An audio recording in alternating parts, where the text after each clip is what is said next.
Okay, lots to show you in this video. So lots of questions coming in from staff yesterday about how they would upload a template for students to then fill in parts of the document or the PowerPoint and then submit that back to them. So done a bit of research on that, and what we're going to do is have a look at the teacher's view of setting that up and then what it looks like from a student as well.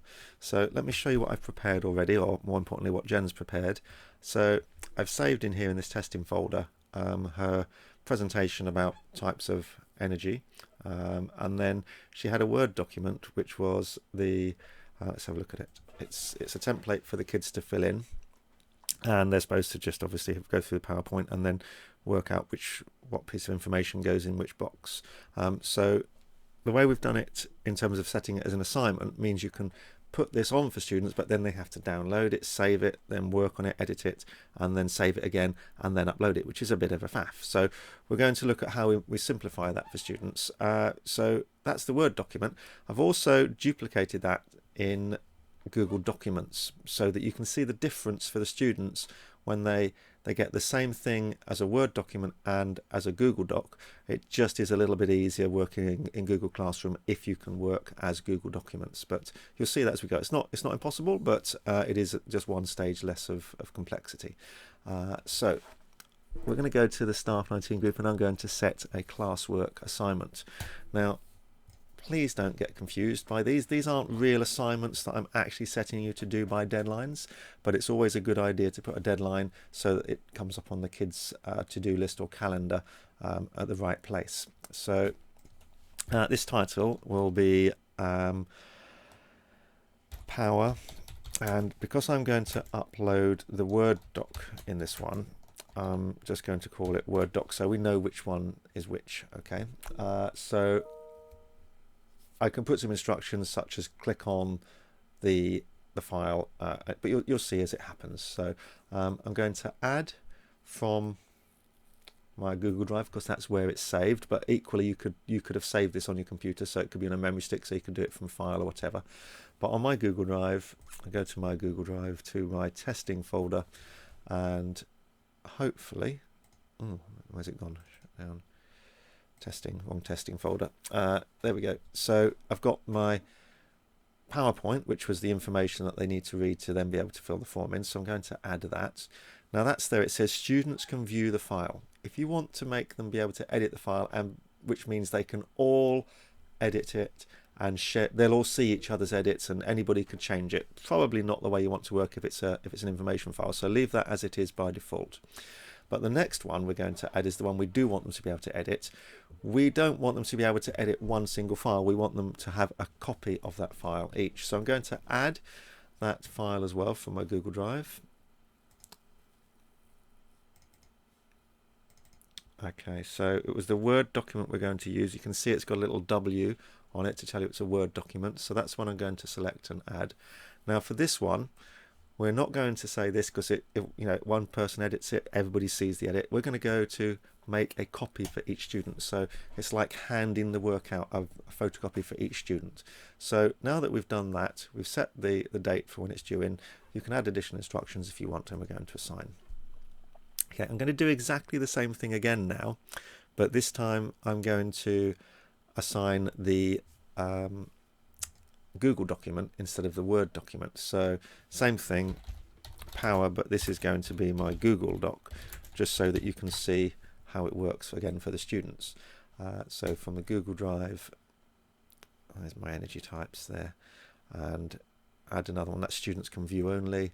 Add another one which is going to be my Google Doc again this time. See if I can find it. Okay, so the Google Doc was this one, not the one with the W. This is the symbol for the Google document. So select that. This time, again, I'm going to make a copy for each student as if I'm handing it out. Again, appropriate instructions. Give it a date so it appears in the right place on their timeline, and assign that. So you'll see that come up in a second, hopefully. There we go. So on the stream, you can see I've got the assignment to do the energy types with the Word document and another one with the Google document. So let's have a look now at what that looks like from the student's perspective. So again, we're signed in as Jackie. So if we go to our group where we've just assigned that work, we can see the two types. So you'll notice that they can't see the Word document or the Google document here because it's not available to the whole class. So let's start off by showing you how this works for the Google document, which is probably the simplest one for them. So we can click on the assignment. They can view, let's click on that and see, they can view the PowerPoint. If they need to view it as a PowerPoint, it's a case of opening a window over here, but that gets a little bit tricky, which we'll see in a minute. So anyway, they can read the PowerPoint.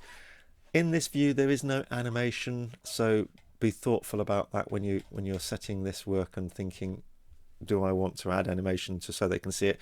Naturally, they won't see that unless they download the PowerPoint. Okay, but you'll see now they've got their assignment. It's given them the information, and over here it says it's their work. Now, the work has been retitled with their name on as well, which is really useful. Obviously, if you've got all this stuff coming in and you're not marking it through the web interface, if you're marking it just through the classroom folder on Drive. So you can see here that I had already played around and started editing this. So if Jackie starts to say, okay, this is the answer here, then obviously we can finish that, and you'll notice up here it says all changes are saved in Drive. This time if I type something else up here, it's just it's too quick for me, but as I was typing that, it would have said saving, and it's saved. So we can just close that tab. Remember, this is the student view now. So Jackie can come off that. She can go back to all of her classes, then she can revisit it if she decides to wants to carry on working on it. So remember, it was this one. There's her work, she opens it, and everything that she's done so far is there. Okay, again, she closes the window. It's saved automatically. You won't see those changes until she hands it in. Once she hands it in and confirms that, then it will come through to you for marking. Okay, so that's using the Google document. It's straightforward, really simple. There's a slight issue with it on tablets, so if any of your kids have only got tablets, if they're using Android tablets for instance, I know that there is a user ID issue because it opens in a new window and it tries to go back to their default home user ID, which is a bit of a problem, but I'll work that one out. So go back to the other one. Now let's show you the difference between using the Google Doc, which is probably the best way of doing things, and the traditional Word document. It's still possible to do it this way, it just adds one layer of complexity, so you'll see that now. So I've opened it again. We can view the PowerPoint like we did before, or we can edit the Word document. So this time, if I click once like I did before, it opens in this mode, but it's not editable like it was before. And this isn't obvious for the students about how to get through this. I'll post a video on the student site so that they can see how to do it, but it just takes away this complexity if you save it as a Google document. But the way that they would need to do it would go up to the menu buttons, more actions, and then open in new window. Again, it's opened, it's still not editable, but as you saw there were some suggestions that you can open it in Google Documents.